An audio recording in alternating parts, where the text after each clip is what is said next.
Chapter 8. The Soldier Who Became Engaged. A very elderly lady called Maria Doria, someone I knew, told how her mother, who was Luisa's age, used to go in summer to the district of Torre Desperata, to a farm near the one where the Piccarreta family lived. This lady was perfectly informed of the phenomena concerning Luisa when she was a little girl, and knew of the episodes full of details that her mother had told her. Her mother, as a child, would talk to and play with Luisa and her sisters, who were close friends. Many people often noticed that Luisa was playing with an unknown boy. At first, they thought he came from one of the homesteads nearby. What was unusual was that he only played with and spoke to Luisa, and at a certain point would leave. The sisters and friends asked her who he was. Smiling, Luisa would refuse to reply. Once she said, "Yes," in response to the mischievous question, "Is he your boyfriend?" In time, they came to understand that they were dealing with a supernatural phenomenon. It really was the child Jesus, who was manifesting himself as a teenager. This happened every time that Luisa was assaulted by diabolic forces. The apparition was a consolation for what she had suffered. Once she found herself trapped like a spring between the iron bars of her bed, and the locksmith had to be called to set her free.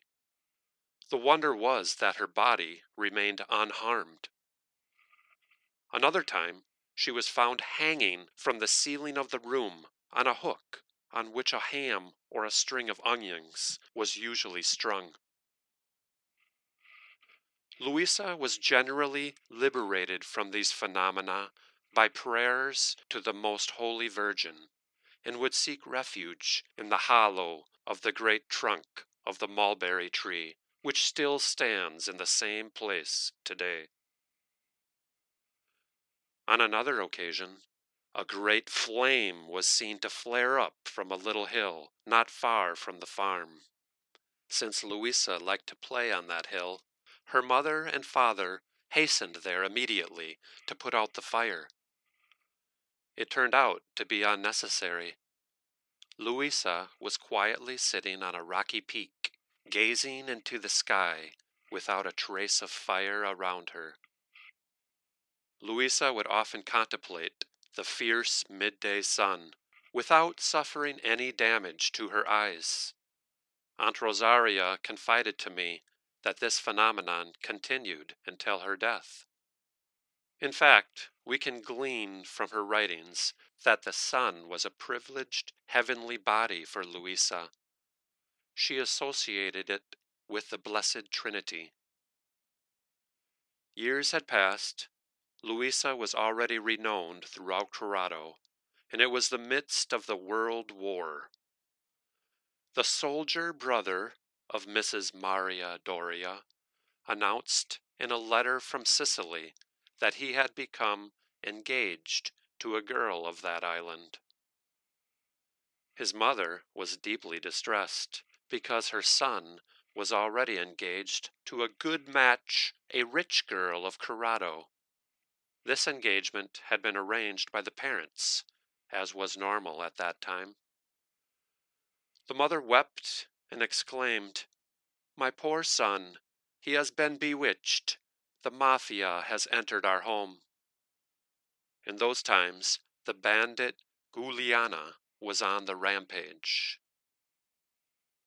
One day, she told her eldest daughter to go to Luisa's house and tell her that she was the daughter of her childhood friend, and listen carefully to what Luisa might say.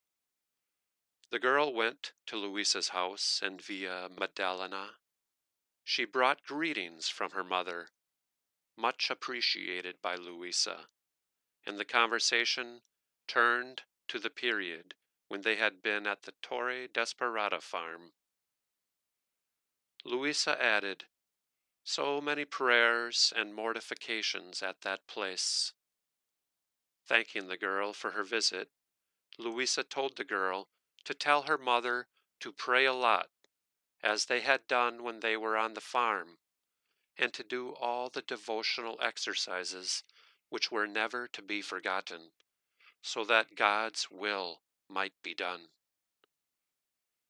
Then, looking at her, she asked point blank, "But why are you sad?" And the daughter told her the story of her brother and her mother's worries. Luisa told her, "How can she tell that this girl is worse than the previous one? Let her pray to the Lord, and her heart will be consoled." The girl took Luisa's answer home to her mother, who exclaimed, "My son is saved!" Indeed, she discovered that the Sicilian girl came from a good family and was most devout. She even had 2 uncles who were priests. The young man was therefore married on the island, brought up an excellent family, and thus made his mother happy. Chapter 9. Luisa, the Terror of Demonic Forces. Reading Luisa's biography, it is easy to see that in the early days she had to face tremendous struggles against demonic forces that did not even spare her body. At a certain point in her writings, one reads these words, "I have touched you. I have not made you immaculate, because I am not to become incarnate again. But I have removed from you the incitement to sin." It was the Lord Jesus who was speaking. It is easy for those who believe to see the impact of these words that appear theologically incredible. Some might well cry scandal and dismiss it all as hearsay. I do not wish to join the discussion. The church tribunals will have all the time they need to examine and judge the case. One thing is sure. At a certain point in her life, Luisa acquired an inner peace, a serene calm which emanated from her and impressed those who were fortunate enough to meet and talk to her. Anything could happen around her, and she remained unscathed. When she was condemned by the Holy Office in 1938, everyone was scared. All the clergy and the faithful were agitated. It seemed as though an earthquake had struck and destroyed a great edifice. But Luisa remained calm and serene, as if the case did not concern her. She complied with the will of the Church in docility, handed over all her manuscripts to the official of the Holy Office, quietly and serenely pursued her life of prayer, and continued with her lace-making.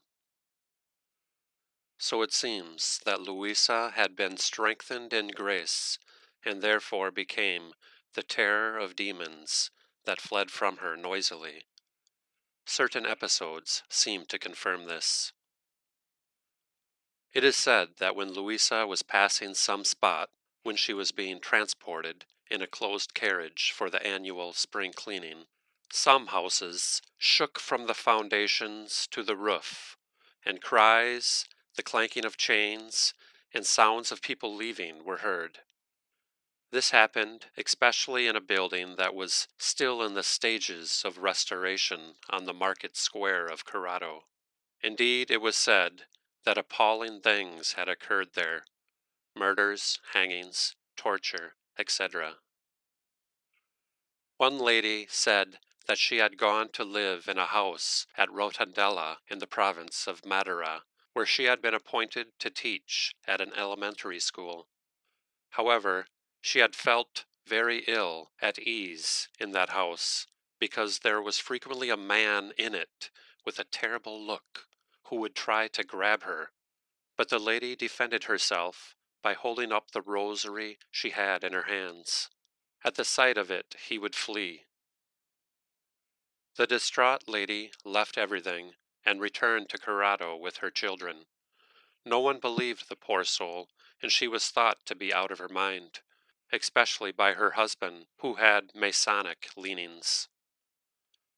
Completely at a loss as to what she should do, she went to see Luisa, who listened to her kindly, comforted her, told her not to be frightened, because the devil had no power over her, and urged her to return to her work. The lady took her advice, but wanted to take a photograph of Luisa with her. She had it framed and put it on her bedside table. One evening, while she was reciting the Holy Rosary with her children, she saw the man again.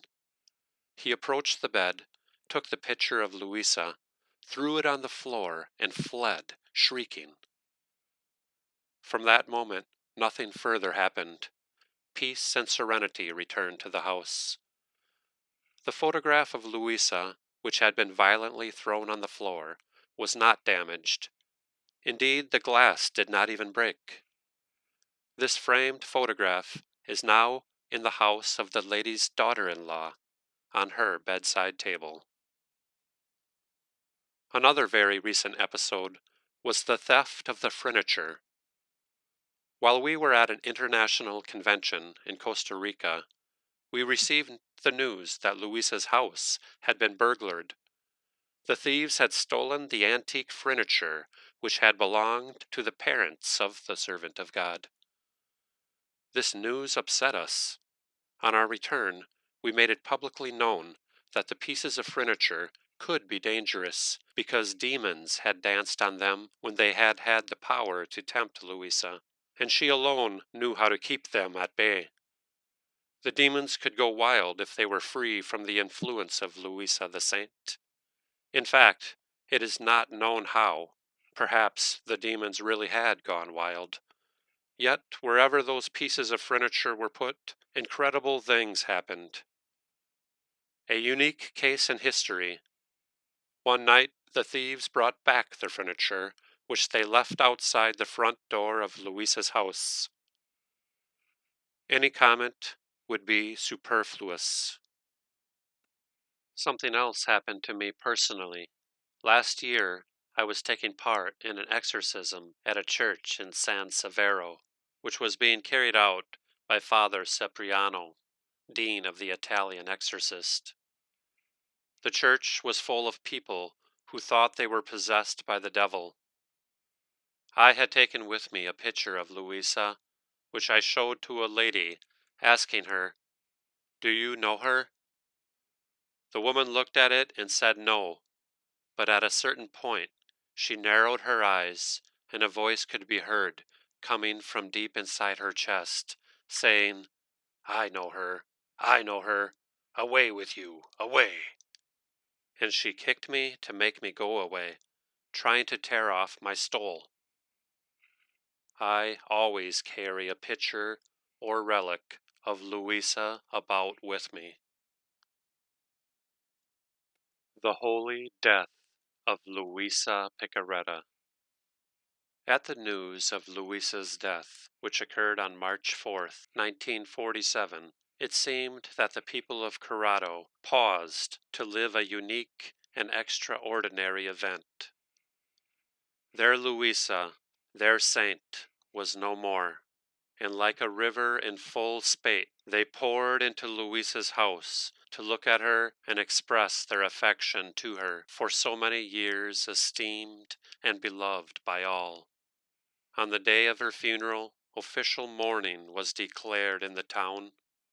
Luisa's body remained exposed for public veneration, with the permission of the health services doctor, to satisfy the thousands of people of Corato and the surrounding area who poured into the house day and night. It was necessary to have recourse to the police to control the flow of people. Everyone was under the impression that Luisa had fallen asleep and was not dead. In fact, her body, laid on the bed, did not undergo rigor mortis. It was possible to raise her hands, move her head in all directions, bend her fingers without forcing them, and raise and bend her arms. Her eyelids could be lifted, and one could see her shining eyes, undimmed by death.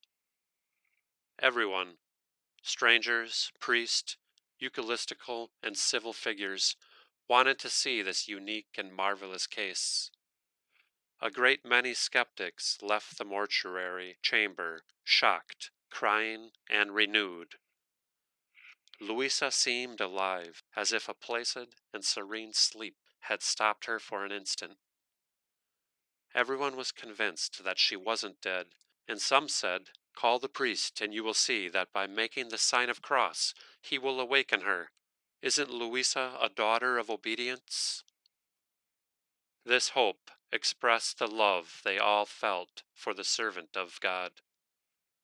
But a council of doctors, summoned by the religious, civil, and health authorities, declared after a careful examination that beloved Luisa really was dead. As long as she remained exposed for public veneration, she gave no sign of corruption, nor did her body emanate any odors of putrefaction. Like a queen, she remained sitting on her bed. It proved impossible to lay her out, so that a special P-shaped coffin had to be built for her, the front and sides of glass so that everyone could see her for the last time. Luisa the Saint, who for about 70 years had always remained sitting up in bed without ever leaving her room, passed among the immense lines of people, borne on the shoulders of a numerous group of sisters of all orders, and surrounded by an unspecified number of priests and religious. Her funeral was celebrated by the entire chapter in the main church, with the participation of all the confraternities of Corato.